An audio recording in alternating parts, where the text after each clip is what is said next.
et bienvenue à tous sur ce podcast. Je suis Léa Jeannot en BTS Com première année et je suis ravie d'animer ce podcast aujourd'hui en compagnie de Zoé, Noah et Léa. Bonjour.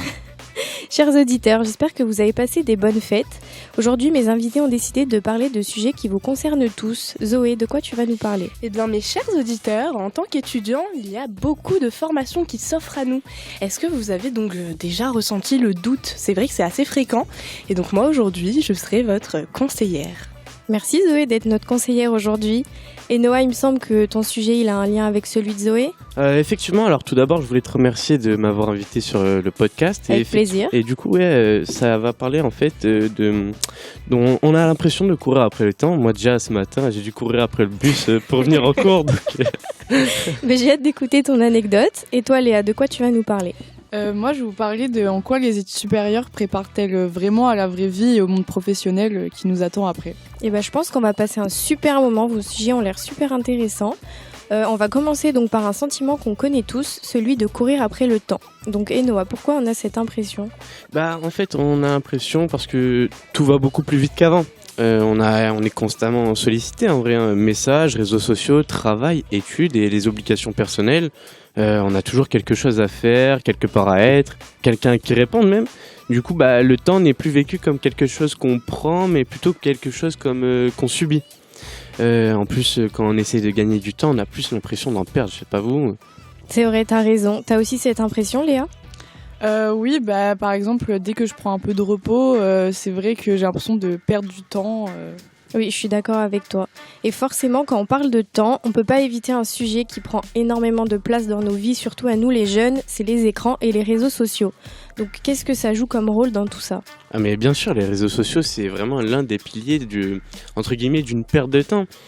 Ça joue un rôle énorme. On est en permanence connecté, donc disponible tout le temps. On voit la vie des autres défiler en continu, ce qui crée une pression, l'impression qu'il faut être productif, réussir, vivre plein de choses rapidement.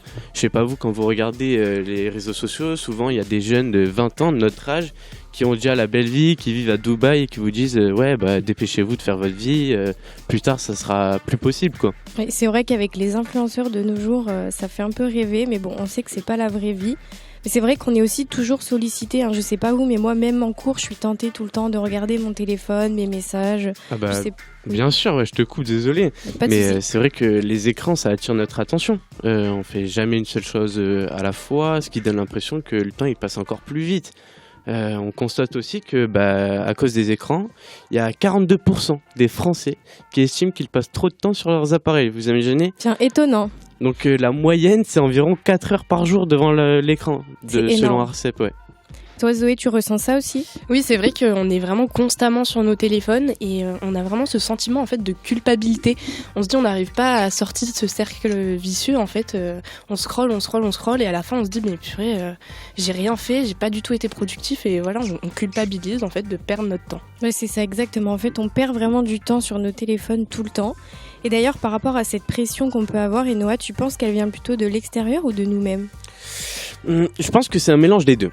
Déjà, il y a la société qui nous impose un certain rythme, avec des attentes de performance, de réussite, de rapidité, avec le travail, etc. Mais à force, je dirais qu'on intègre cette pression et on se l'impose nous-mêmes, vous voyez. On culpabilise quand on ne fait rien, quand on ralentit. Même pendant nos moments de repos, on a l'impression de perdre du temps. Moi, je sais que quand je dois aller à la salle et que je dois prendre mon jour de repos, j'ai l'impression que je rate quelque chose. Oui, je vois ce que tu veux dire. Et selon toi, est-ce qu'il y aurait une solution peut-être pour retrouver un rapport plus sain au temps ? Déjà, réduire significativement les réseaux sociaux. Je pense que ça commence par accepter aussi qu'on ne peut pas tout faire, apprendre à ralentir, à choisir ce qui est vraiment important pour nous, se détacher un peu aussi du regard des autres et de cette urgence permanente. Reprendre le contrôle de son temps, au final, c'est aussi de reprendre le contrôle de sa vie. C'est vrai, effectivement. Je pense que ça peut être une bonne solution, même si ça reste compliqué. Merci beaucoup, Noah. Je trouve que ce sujet, il nous pousse vraiment à nous poser des questions sur notre avenir. Et ça tombe bien parce que maintenant, on va parler d'un moment clé dans la vie étudiante, la réorientation. Et oui, c'est vrai, mes chers auditeurs, vous savez cette question qu'on vous pose sans cesse depuis qu'on est petit, mais qu'est-ce que tu veux faire plus tard ? Mais alors moi, j'ai envie de vous demander, qu'est-ce qui se passe alors quand au milieu du chemin, en fait, on se rend compte qu'on n'est pas sur la bonne voie ? C'est de ça qu'on va parler aujourd'hui. C'est vrai que c'est compliqué. Par exemple, moi, je me suis réorientée 2 fois. Donc là, je vais avoir 23 ans dans un mois et je me retrouve en première année. Donc je connais bien la réorientation. Et Zoé, il me semble que toi aussi d'ailleurs. Oui, c'est ça. Et moi, il y a encore peu de temps, j'étais à Lisbonne en train d'étudier la kinésithérapie. Et c'est vrai que pour moi, c'était un métier assez gratifiant. Voilà, mes parents avaient l'air de bien aimer l'idée. Donc c'était pour moi quelque chose d'assez safe, on va dire. Mais je me suis rendu compte que j'étais bien là où j'étais, mais pour les autres et pas pour moi. Donc qu'est-ce que j'ai fait ? Je suis partie tout simplement. Et c'est pas tabou parce que je pense que c'est l'une des meilleures décisions. Oui, c'est vrai que ça arrive à beaucoup de monde, surtout dans notre génération, parce que du coup, Léa, toi aussi, ça t'est déjà arrivé. Moi aussi, et je rejoins Zoé, du coup j'étais en classe préparatoire économique et commerciale, et pareil, c'était surtout pour faire plaisir à mes parents, c'était super gratifiant, mais du coup moi ça me plaisait pas. Oui, je comprends. Comme quoi, c'est vraiment de plus en plus fréquent de nos jours, et je pense d'ailleurs que c'est une bonne chose, parce qu'à l'époque de nos parents, on faisait le même métier toute notre vie, et c'était mal vu d'arrêter ses études ou de changer de métier. Alors que notre génération, elle a moins peur de changer de direction et je pense que c'est une bonne chose. T'es d'accord, Zoé ? Oui, je suis vraiment d'accord sur ce point et je pense que nos chers auditeurs aujourd'hui, on a tous envie en fait, d'explorer le monde. On est beaucoup plus aventuriers, les jeunes d'aujourd'hui. On n'a pas envie de s'enfermer dans un bureau et de faire la même trame de vie pendant 40 ans. Et je pense que voilà, on arrête tout simplement des fois, pas par manque de capacité, mais parce qu'il y a un manque de résonance en fait avec ce qu'on fait. Et vous savez que ça, c'est pas qu'un ressenti personnel, parce que je sais que je le partage avec beaucoup d'amis, comme on vient de le dire, Léa, vous avez fait la même chose également. Et vous savez, mes chers auditeurs, 90% des gens, ils se sentent poussés par la société à consommer ou à agir sans cesse, ce qui crée une pression permanente, comme ici, le doute et la réorientation. Mais aujourd'hui, en tant que conseillère, j'ai envie de vous dire que c'est tout à fait normal, que le doute, c'est pas votre ennemi, mais plutôt votre boussole, que se réorienter, c'est pas perdre son temps, mais c'est éviter d'en perdre là où vous n'avez rien à faire ici. Donc moi, passer de kiné à communication, ça a vraiment été une preuve de liberté et pas un échec. Et j'ai envie de finir par vous dire de pas avoir peur de la trajectoire et que le monde, il est trop grand pour rester dans une voie qui ne vous rend pas heureux. Merci beaucoup Zoé pour ces super conseils. Merci à toi de m'avoir invitée. Mais avec plaisir. Et d'ailleurs, ce que tu dis, ça montre bien que nos parcours, ils sont loin d'être linéaires et ça nous amène à nous poser une autre question hyper importante. Est-ce que les études supérieures, ça nous prépare vraiment à la vie professionnelle après ? Moi, je pense qu'elle prépare vraiment sur certains points. On apprend à s'organiser, à respecter des deadlines, aussi à gérer le stress, surtout en période d'examen. On développe aussi des compétences importantes comme parler à l'oral, travailler en groupe ou défendre ses propres idées. Des choses qu'on retrouve clairement dans le monde professionnel, dans le monde après les études. C'est vrai que les études, elles nous aident quand même sur pas mal de points, on est d'accord. D'ailleurs, on le voit déjà dans nos entreprises. Et en parlant de ça, est-ce que l'alternance, tu penses que ça prépare mieux à l'après-diplôme ? Oui, je pense que clairement, dans beaucoup de cas, quand on sort d'alternance, on a déjà de l'expérience, on est beaucoup plus sûr de soi et on connaît mieux son métier. On a aussi souvent déjà un réseau, voire même déjà une opportunité d'embauche à la fin de notre alternance. Du coup, l'entrée sur le marché du travail fait un peu moins peur. Oui, il y a beaucoup de points positifs quand même à l'alternance. Après, est-ce que tu ne penses pas que ça a quand même ses limites ? Oui, bien sûr, ça a quand même ses limites. C'est assez intense mentalement et physiquement alterner entre cours et alternance sans cesse. Et parfois, tout dépend vraiment de l'entreprise. Certains alternants peuvent se retrouver à faire des tâches répétitives sans vraiment apprendre si l'entreprise ne joue pas le jeu ou encore des tâches qui n'ont rien à voir avec ce qu'on fait. Par exemple, faire de la vente alors qu'on est en communication, c'est... Oui, franchement, le rythme est déjà assez intense quand même. Et puis c'est vrai que si l'alternance ne nous plaît pas, ça peut être compliqué. Et Noah, tu trouves que le rythme, il est fatigant aussi ?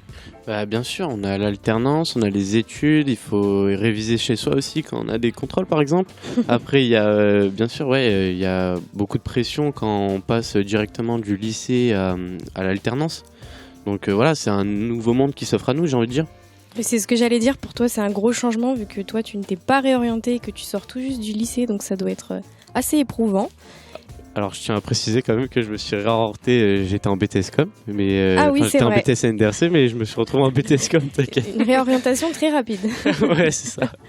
Et alors, pourquoi certains étudiants, ils se sentent perdus quand même malgré leurs études supérieures ? Je pense qu'il faudrait quand même plus de projets concrets, plus de stages, d'alternance et d'intervention professionnelle, mais aussi parler des sujets plus humains, comme le stress, l'échec, l'orientation, la santé mentale, des choses qu'on vit tous mais dont on parle très peu. Oui, c'est vrai, je trouve aussi qu'on ne parle pas assez de ces sujets qui sont hyper importants, surtout le stress, je pense, qui est présent chez de nombreux étudiants et qui peut d'ailleurs impacter la santé mentale. Est-ce que Zoé, tu aurais des idées, toi ? Écoutez, je vous rejoins sur le fait de parler de plus en plus en fait de sujets émotionnels parce que c'est vrai qu'on en oublie des fois qu'on est des humains et on nous demande donc de faire du travail parfois acharné et c'est vrai que nous on accumule beaucoup de stress. On peut en témoigner, Léa, nous sommes des personnes très anxieuses. Très anxieuses. On sait de quoi on parle et donc voilà, parler de ces sujets un peu tabous qui aujourd'hui font partie de notre société. Oui, je suis d'accord avec toi. D'ailleurs, si on devait retenir une chose, Léa, tu nous conseillerais plutôt des études classiques avec un rythme peut-être plus juste les cours en fait et pas le travail, mais moins d'expérience ou justement l'alternance même si c'est assez intense? Moi, je conseillerais quand même l'alternance parce qu'au final, les études supérieures, ça donne une base essentielle, voire indispensable, mais l'alternance, ça permet d'avoir une vision beaucoup plus réaliste de la vraie vie.